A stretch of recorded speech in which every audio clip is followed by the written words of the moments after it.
राष्ट्रमाता जिजाऊ ज्यांच्या नामस्मरणाने ध्यास देवाणी इंद्रायची इंद्रायणी होते ती संत श्रेष्ठ जगद्गुरु तुकोबर आहे. ज्यांनी आपल्या ज्ञानेश्वरीच्या माध्यमातून घराघरामध्ये ज्ञानाचा दिवा लावण्याचं काम केलं ती संत श्रेष्ठ ज्ञानेश्वर महाराज. या महाराष्ट्राच्या माती सोन्यासारखं स्वराज्य निर्माण केलं ते छत्रपती शिवाजी महाराज. या महिलांना चूल आणि मूल या संकल्पनेच्या कमळातून शिक्षणाचा ज्यांनी खरा मार्ग दाखवला ती सावित्रीबाई फुले आणि ज्योतिबा फुले. मला भारताचं संविधान लिहिण्यासाठी फारसे कष्ट पडलेच नाही कारण माझ्या समोर होतं छत्रपती शिवरायांचे स्वराज्य असं म्हणणारे ते डॉक्टर बाबासाहेब आंबेडकर. या साऱ्या महापुरुषांना महामातांना महामानवांना माझं त्रिवार अभिवादन. माझं नाव भक्तिराम सोनोने. माझा विषय मी जिजाऊ बोलते. होय आम्ही आलोय तुमच्या आऊसाहेब राजमाता जिजाऊ स्वराज्याची पवित्र माती पुन्हा आमच्या मस्तकी लावण्याचं भाग्य लाभलं. ही आई जगदंबाचा स्वभाव. पण एक काळ असा होता मावळ्यांना या मराठी माती चमक्यावर अनेक पारखे सतत थळे थळे नाचत होते. मराठी मुघलांचं सैन्य मुलांच्या आरमार खितपत पडलेलं होतं. शेतकरी हाडाचं पाणी करून जगत होते. अशा परिस्थितीमध्ये सिंदखेडच्या म्हाळसरांनी आणि लोखुजी राजांच्या घरी आम्ही जन्म घेतला. आम्ही जन्माला आलो तेव्हा दारादारामध्ये रांगोळ्या काढल्या गेल्या, तोरणं लावली गेली, हत्तीवरून साखरही वाटण्यात आली आणि आमचं नाव जिजा ठेवण्यात आलं. जिजा जिजा म्हणजे जय आणि विजय. आजूबाजूला सरदाराचे वर्ग, युद्धाचे डाबे, सल्ला मसलत, रेतीचे गावांगी आणि न्यायनिवाडीचं नित्य हे असं होतं आमचं बाळ. युद्ध कला शिकलोच होतो पण त्याचबरोबर साक्षीच्या ब्राह्मी मुलींची एक फौजही तयार केली होती. पहाटे पहाटे आम्ही जेव्हा घोड्यावर रपट करायला जायचो तेव्हा गावाकडे काही बायका कौतुक करायच्या पण काही नाव काही बोलायच्या मग काय म्हणायच्या काय होणार आहे. पण आम्ही निश्चय केलेला स्वतः सोबत इतरांचंही रक्षण करता आलं पाहिजे. म्हाळसरांच्या इच्छा खातर आम्ही 6 भाषाही शिकलो. मराठी, संस्कृत, उर्दू, अरबी, फारसी, कन्नड, रामायण महाभारताबरोबरच नामदेवाची गाथा, कबीरांचे दोहे, कुराण, बायबलही वाचली आणि समजूनही घेतली. आणि आमच्या मनात प्रश्न पडला धर्म म्हणजे काय? धर्म म्हणजे माणूस प्रकारले कर्म काय?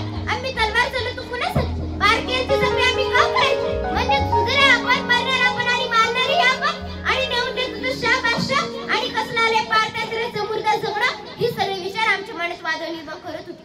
अवघी रे अत्याचाराला कंटाळली होती. सह्याद्रीच्या आर्थिक खिंताळीला सह्याद्रीची जाग येत नव्हती. जुनी प्रतिकार शक्तीच संपली होती. तो अन्याय अत्याचार पाहून तळपायाच्या आग मस्तकाला जात होती. आम्ही वडिलांना विचारलं हे कुणी का संपत नाही? अहो स्वातंत्र्यासाठी का समजत नाही? लोखुजी राजांनी उत्तर दिलं मराठ्यांनी याच भीमवर आसमानाकडे पाहून तुकारा फुकवलाय. परत महादेवाच्या गरजेला झाली वाढवलाय. पण हा समाज सुरू आहे हा विखुरला गेलाय. जात धर्माची उतरा पक्की झाली हो. स्वातंत्र्याची खेळ नाही स्वातंत्र्याची ओढ नाही तिला समाजात बांधून ठेवतो तो एक संघ स्वातंत्र्य विचार आम्ही पुन्हा विचारलो.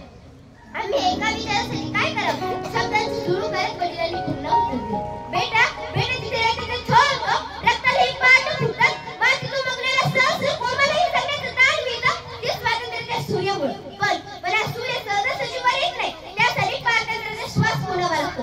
मंगटात बळ आणून तलवारीचे घाव घालावे लागतात.